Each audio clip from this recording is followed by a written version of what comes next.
take at a career fair from the time they connect with them through a system or an application, whatever, they're immediately communicating. Like Joy said, again, you're communicating the process, communicating different steps, but also after an internship.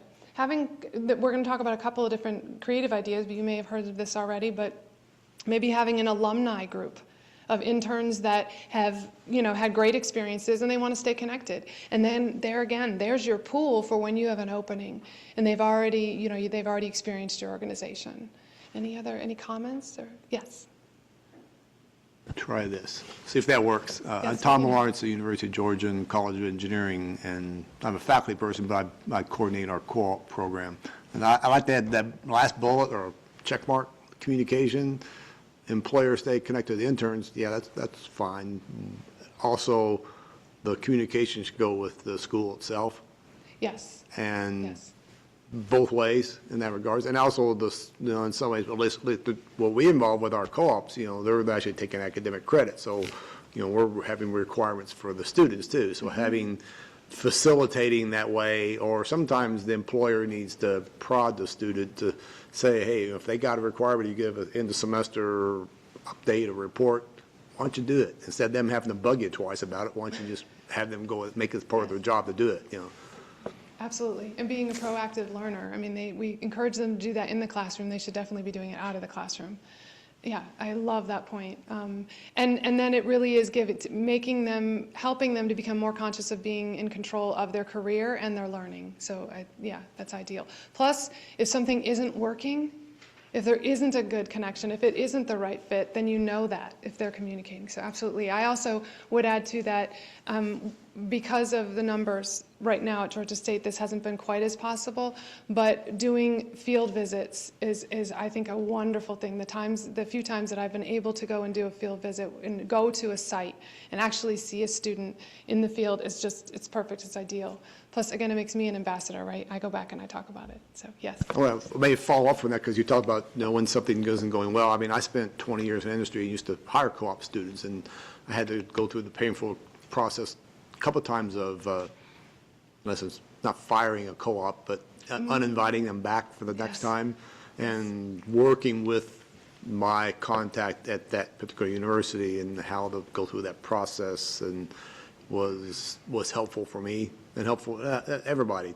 Even the student involved understood the reasonings at that point. And if I didn't have that good communication with that person, a good strong relationship with that person, it would have been tough. Yes, absolutely. Yes. There's learning in that too, even if they aren't invited back. Any other thoughts? Okay. I wanted to share with you just a few examples of some strong internships out there, and in the interest of not being a talking head on a Friday afternoon, I thought I would use a video.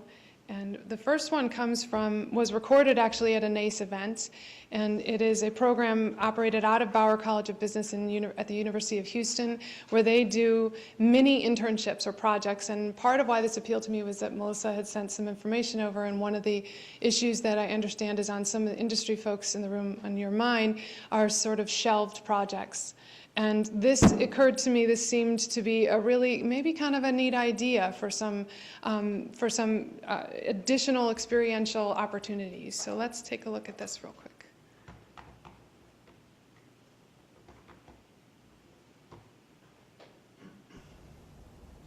The Bauer College of Business at the University of Houston is largely a commuter campus, like many urban schools. Most of our students are the first in their family to go to college. They may be the first in their family to be U.S. citizens, and so they don't always have a frame of reference for what it means to work in corporate America. Because of this, we'd like them all to do internships, but truthfully, most of them are working full-time while they're in school, and they don't have the time and the resources to stop doing the job that they're doing to do an internship that's going to be unpaid or low pay, or to walk away from a job where they have advancement opportunity after graduation. So we struggled with the thought of how do we give them this exposure without asking them to quit their jobs. And we came up with the idea of incorporating corporate projects into the career course that we already had on campus. Through this program, we get about 20 to 30 companies each semester to volunteer to put together very simple, basic projects where the students work in teams to research a question, make recommendations, and then present their findings to the corporate sponsors. It gives them a chance to have the stories that they're going to need in their interviews, to get exposure to the corporate setting, to work in industries or on problems that they may not have a chance to work with otherwise, and to get some real-life application for the types of things that they're learning theoretically in the classroom. The program has been extremely well received. The companies that have participated have consistently come back semester after semester. One of them had so much fun that they sponsor a reception each semester for all of the students in the companies participating because they just thought it was a lot of fun. We've had many students that have wound up getting jobs with the companies where they did their projects. Even though that wasn't a specific goal of the program, it was a really nice side effect of it. And in the end, when we survey the students and ask them what was your favorite, least favorite part of the career course, consistently the career courses is one of their very favorite things that they get.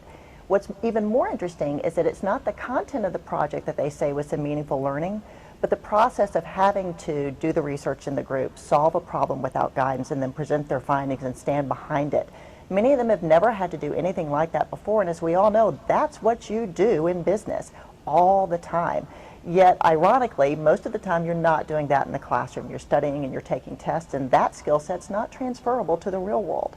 So the Corporate Projects program within the curriculum allowed them a chance to have a miniature internship experiment without having to take on anything additional beyond their existing academic and workload that they have, and get all of the benefits of that without any of the cost.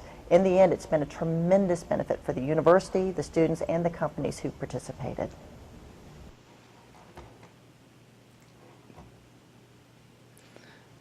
So a second example, that this company, Travelport, has been recruiting through GSU for a few years. They're based here in Atlanta. They're a large global travel information organization. I tried to memorize their mission, and I'm sorry, but we can Google them later maybe. But anyway, they're incredible. They're enormous, and they have a fabulous internship program.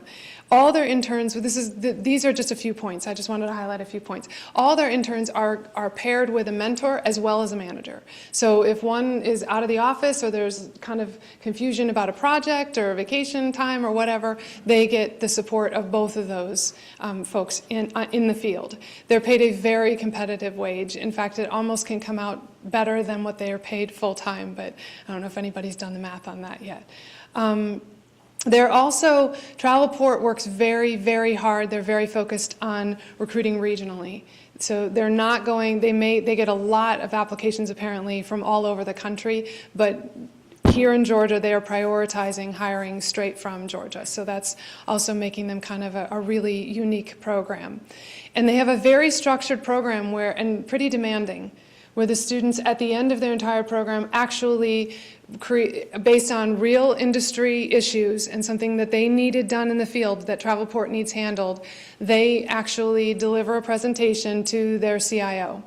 So and that's stressful. And the person I was talking to, our recruiter, she's shared a couple of examples, and I don't mean to giggle because it's not funny, but I'm nervous right now, right? So you imagine, I've been doing this for 17 years, how nerve-wracking it is for a student, God bless them, but they have to present, and that's really, just like this last individual was saying, that's a real life skill. That's something they